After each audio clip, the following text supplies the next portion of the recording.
আজকে আমার সফর সঙ্গী গাড়ি চালক, তাকে আমি রসিকতা করে জিজ্ঞেস করলাম যে আম কাঁঠালের সিজন চলছে, তোমার শ্বশুর বাড়ি থেকে যৌতুক হিসেবে আম কাঁঠাল পাও নাই? তো সে আমাকে হেসে উঠে বলল, আমার মাকে পরিষ্কার করে বলে দিয়েছি যে কোন অবস্থাতে শ্বশুর বাড়ি থেকে যেন এই মৌসুমী ফল আমাদের বাসায় না আসে, কোন অবস্থাতে যেন না আসে, সেজন্য আসে নাই। আমি খুব আনন্দিত হয়েছি, আল্লাহর কাছে শুকরিয়া আদায় করেছি যে আমাদের সমাজের সর্বস্তরের মানুষ যৌতুক যে অপরাধ এই জিনিসটি তারা বুঝতে শিখেছে। ঠিক একইভাবে আমাদের যে সমস্ত তরুণ বন্ধুরা মাদকের দিকে চলে যায়, তাদেরকে বাঁচাবার জন্য আমাদেরকে উদ্যোগ গ্রহণ করতে হবে। তবে এক্ষেত্রে আমি অবশ্যই বলতে চাই, এক্ষেত্রে আমাদের মূল ভূমিকা রাখতে হবে আইন শৃঙ্খলা রক্ষাকারীর ভাইদেরকে।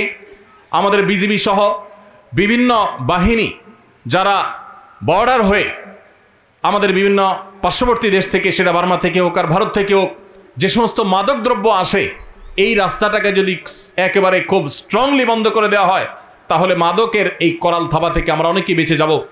অনেক পরিবার হাহাকার থেকে বেঁচে যাবে। কত নারী আমাদের অফিসে আসেন, চোখের পানি ফেলেন।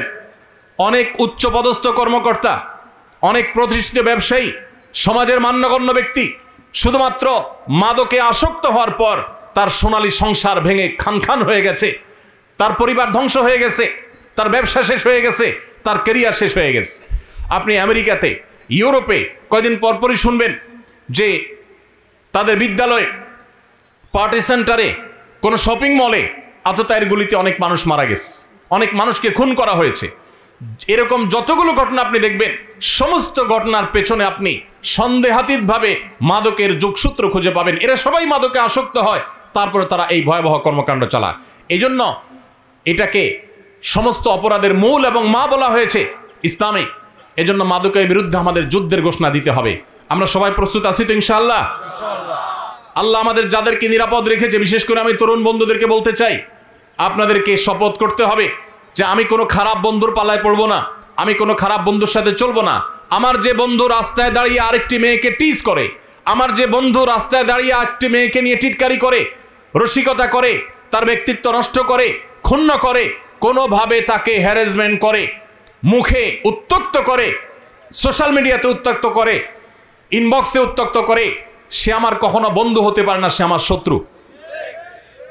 এই বন্ধুকে যদি আপনি বন্ধু হিসেবে গ্রহণ করেন, মনে রাখবেন কোরআনে কারিমে আল্লাহ তাআলা বলেছেন, কিয়ামতের ময়দানে মানুষ হাত কামড়াবে, ইয়াউমা ইয়াউদ্দুয যালিমু আলা ইয়াদাইহি, দুই হাত কামড়াবে মানুষ আফসোস এবং আক্ষেপে, এবং বলবে, মানুষ কেঁদে কেঁদে আফসোস করে দুই হাত কামড়াতে কামড়াতে বলবে যে লাইতানি ইত্তাখাযতু মা'আর রাসূলি সাবিলা, আক্ষেপ, যদি আমি রাসূলের কথা শুনতাম, আমি যদি রাসূলের পথ গ্রহণ করতাম, আমি যদি অমুক বন্ধুর বন্ধুতা, তার সঙ্গ, তার সংস্রব, এটা যদি আমি গ্রহণ না করতাম, অবলম্বন না করতাম, তাহলে আমি আজ এই বিপদগামিতার পথে, এই ধ্বংসের পথে, এই জাহান্নামের পথে আমাকে আসতে হতো না। এজন্য ভাইরা আমার, সকল ধ্বংসের মূল হলো, শুরু হলো এই অসৎসঙ্গ থেকে।